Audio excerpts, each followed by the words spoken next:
Warning: our YouTube channel and its videos may contain scenes, language, and content that may not be appropriate for all audiences. These videos include surveillance footage, undercover pursuit of suspects, actual police and rescue operations, and fearless confrontations. If you do not approve of the content, please do not watch our videos. If you wish to continue, we strongly advise that you proceed with caution. Viewers' discretion is advised. Heto naman, Lex, kung nagdadagsaan ang mga batiko sa ating kapulisan, meron pa rin sa kanila ang tapat at mapagkakatiwalaan. Yes. Tulad ng dalawang pulis sa Bawan, Batangas, trending po sila sa social media. Kung bakit, heto po, panoorin natin.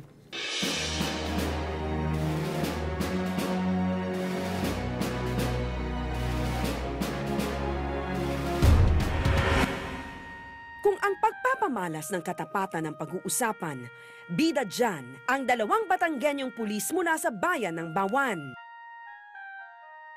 Kamakailan lang, trending at pinag-uusapan sa Facebook ang matapat na duo.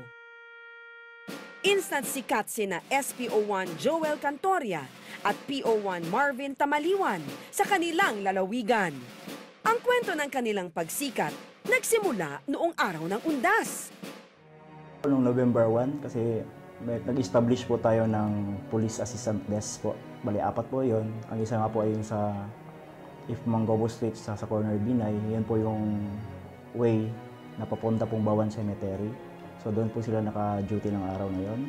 Habang kapwa naka-duty sa tungkulin sina SPO1 Joel Cantoria at PO1 Marvin Tamaliwan, aksidente namang nalaglag ang pitaka ni Nanay Marieta Hernandez malapit sa outpost kung saan naka-duty ang ating dalawang bida. Kami naka-posto doon sa may pan. Then, mga nalaglag yung pouch mga around 11:30. Gabi po. Tapos yun, pinuntahan ko, pinulot ko. Tinignan namin ni Sergeant. Laman na yung pera. Nagulat kasi puro pera na naka-plastic. Bukod-bukod yung plastic niya. Ang pitakang kanilang napulot, may laman pa lang 140,000 pesos. Bunga ng dugot pawis na pagbabanat ng buto ni Nanay Marieta. Kung makita ko wala sa akin, nakakipit kasi yung pouch na yun sa klinik ko eh. Anak, balik! Pinabalik ko agad.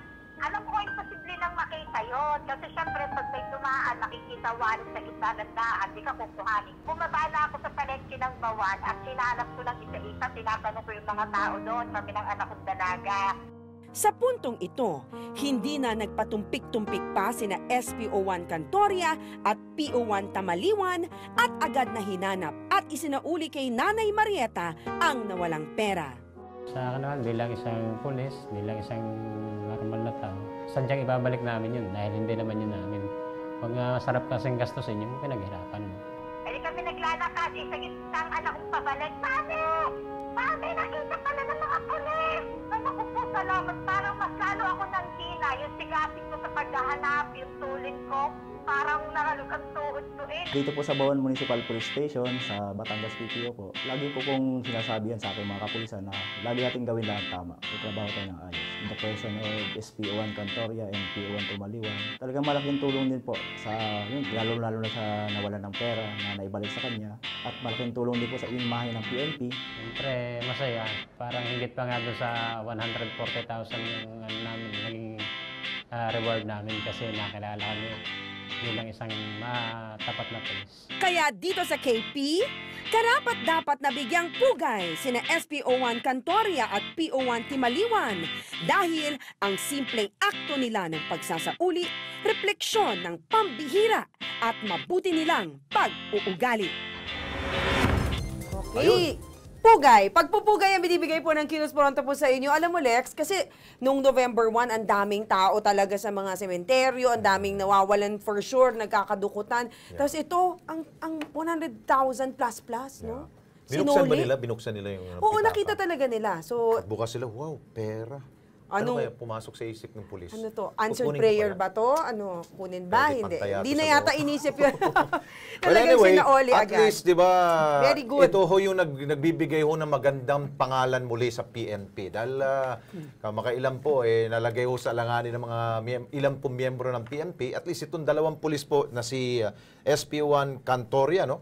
At si SPO4 Tumaliwan, talagang binago ho na nila at inangat ho nila ang pangalan muli ng PNP. Yes. Ayos. Congrats, sir. Ang Saludo galing! I'm sure tuwan-tuwa po si Aling Marieta Hernandez kasi ano siya, direct seller siya ng mga produkto. So ang tagal niyang binuno bago niya nakuha yung ganong kalaking halaga at nabigay sa kanya ng buong buo. Ako kay General Bato. General Bato! Sir! Tawagin mo itong dalawang pulis sa Monday. Flag ceremony, di ba? Bigyan mo ng ano ito, promotion. Gawin mong chief superintendent. Yes! Hindi naman siguro, one rank siguro. Or ano lang siguro. Basta parangal, pang di ba? shopping. Early Christmas gift. Ayos, Alex. sir. Thank you. At sa amin pong pagbabalik, ito, cafe sa lungsod ng Quezon, may kakaibang social responsibility. Ang kanilang kakaibang adhikain, tampok po sa KP Abangan!